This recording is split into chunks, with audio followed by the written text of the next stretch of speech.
आज रात नहीं है बेटा। क्या है गुरुदेव? आज पूर्णिमा की रात है। पूर्णिमा की रात है? हाँ।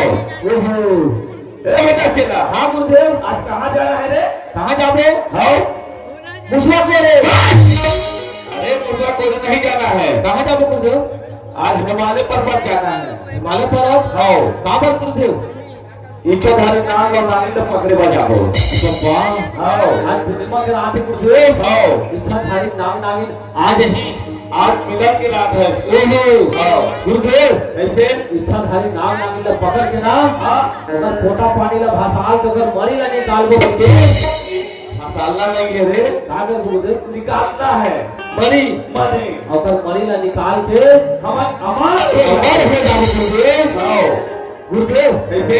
एक काम कर दो गुरुदेव। कैसे? ते एरल पकड़ दो गुरुदेव। मेरा तो पकड़ हो। हाँ। अब दे हाँ। एरल ला ये नहीं लगा पकड़ दे। काबर कितने साथी सुना गुरुदेव? हाँ। अबे कुआरा हो। अरे वो नागिन तो दस्ती तो चापती चापती ही तो राहत ले वाला चाबे नहीं सके गुरुदेव। बात तो सही है बेटा। बात सही है। बाकी सुनना। हाँ गुरुदेव। और कितना इंतजार करते आगे बढ़ा। हाँ गुरुदेव। ठीक है। हाँ चल ठीक है। चल आगे कुल बनना चाहिए। चल ये पीछे पीछे आवे मैं आगे आगे जा। हाँ। ठीक है।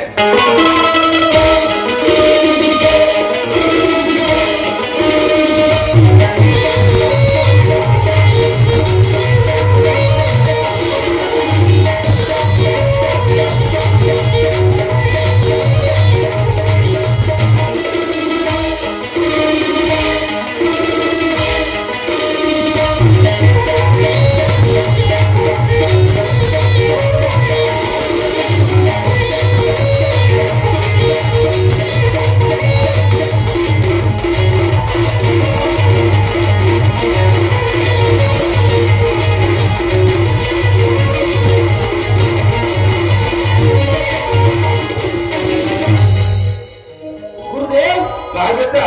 वो नाग में बरसात है गुरुदेव। और नाग में बरसात है। बोले लाखे इच्छाधारी नाग नागिन आगे है। अरे बात तो सही कहा था बेटा। हाँ गुरुदेव।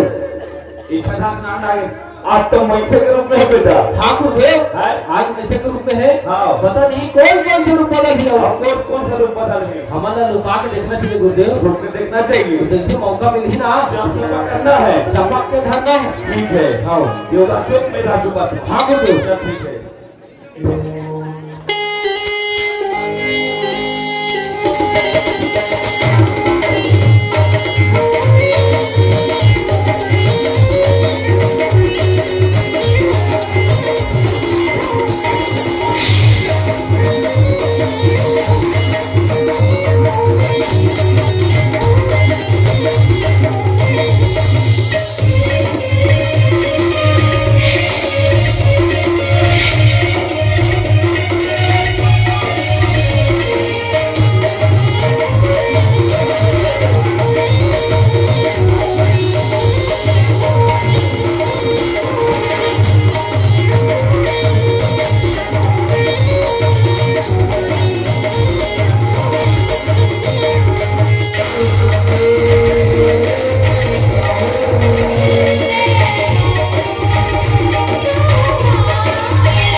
बड़ा लटपट धरे हो। कैसे का? हाँ गुरुदेव।